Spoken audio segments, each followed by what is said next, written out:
To be honest, there may be, I'm just gonna say, too many streaming services. But looking for the best horror movies to watch, Shudder has that on lockdown. Here are my picks for must-watch horror movies currently streaming on Shudder.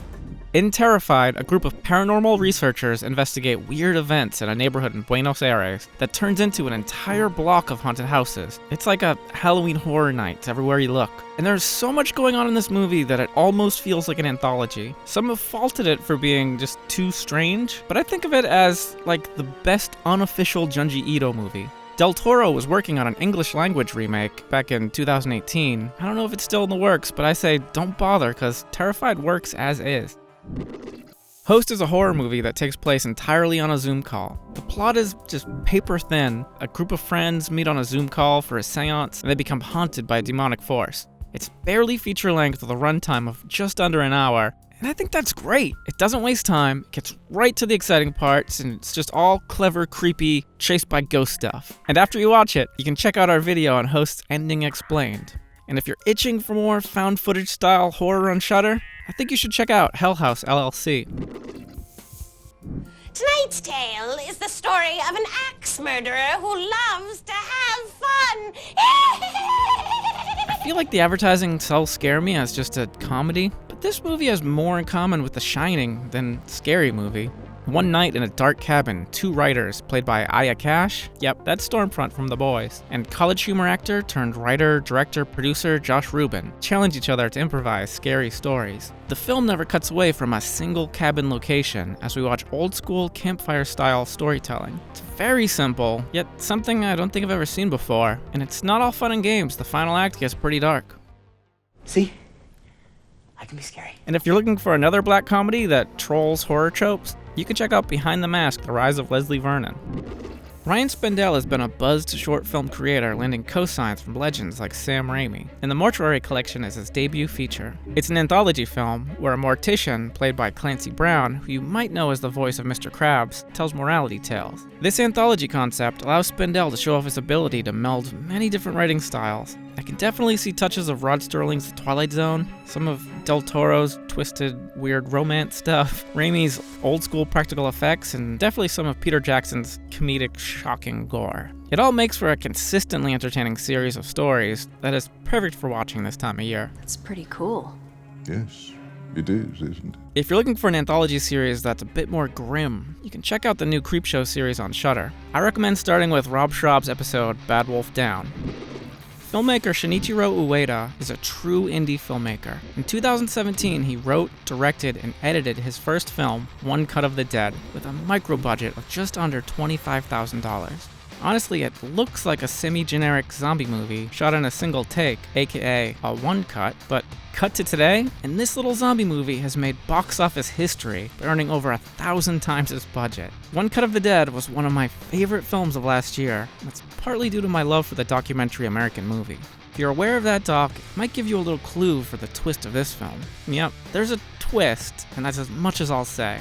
Don't watch the trailer, don't read the reviews, just go and stream it, and when the movie's over, stick around through the credits. For another one-cut movie, you can check out the crime thriller Victoria. It's hands down the all-time most impressive feat of improvised single-shot filmmaking.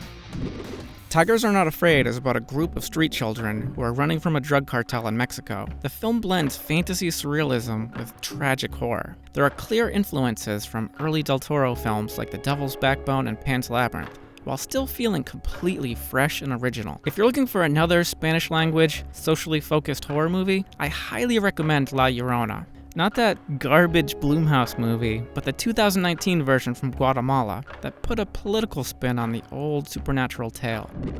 Honestly, it was hard to pick the best film from Indonesian writer-director Joko Anwar, but I'm gonna go with his newest movie, Impetigore. Impetigore is about a girl returning to a small village that her family is from, and as soon as she arrives, she feels something is very unsettling about the area. Spoiler alert, she's right. There are practically no children and more graves than usual. From here, Joko's skill with building dread starts dialing it way up. If you want to know what to watch after Impetigore, and you're a fan of movies like The Conjuring, I highly recommend Joko's 2017 remake/prequel, Satan's Slaves. Color Out of Space is based on a short story by H.P. Lovecraft and marks the return of director Richard Stanley. If you're unaware of Stanley, there's a cool documentary on Shudder called Lost Soul that covers his last project, The Island of Dr. Moreau. And as you can imagine, H.P. Lovecraft plus Richard Stanley makes for an interesting movie. The story is about a meteorite that lands on a farm and turns everything in the area magenta and infects the local family's minds. It's a great excuse for Nick Cage to go full spaced out Cage, and it might be the most accurate adaptation of an H.P. Lovecraft story yet. If you're looking for another colorful movie with a whacked out Nick Cage, go and add Mandy to your list. Audition is about a widowed man who is staging fake movie auditions to find a new wife. When he begins a relationship with one of the actresses, he learns that she's not as reserved as he thought, and the tension gradually increases to a now infamous final act. Audition is the first horror movie from Japanese director Takashi Miike and was partly responsible for the big explosion of J-horror in the early 2000s. Filmmakers like Tarantino and Eli Roth credited him as an inspiration. Miike appeared in Hostel, and Tarantino appeared in Miike's sukiyaki western Django. If you missed out on this era of Asian horror, you should also check out the Korean haunted house film A Tale of Two Sisters. Train to Busan is an action horror movie that takes place mostly on a train, where passengers are threatened by a very quickly spreading zombie outbreak. It broke Korean box office records, and co-star Ma Dong-seok gave a breakout tough man performance, landing him a major role in the MCU's upcoming Eternals movie. The sequel, Peninsula, is not as exciting, but also on Shudder you can watch the rad anime prequel, Seoul Station. There are Criterion Collection-worthy movies on Shudder that I didn't put on this list. Sorry to things like The Love Witch and Dogs Don't Wear Pants, but I wanted to end this list with like a dumb fun pick. I was thinking of going with the goofy gore comedy Chopping Mall, or maybe Glenn Danzig's Veronica Embarrassment, that's pretty funny, or the young Paul Walker masterpiece Tammy and the T-Rex, but this Halloween I'll be drinking to some Slumber Party Massacre 2. It's a great package of cheesy camp, gore, and rock and roll music. Come on, baby! Rock and roll!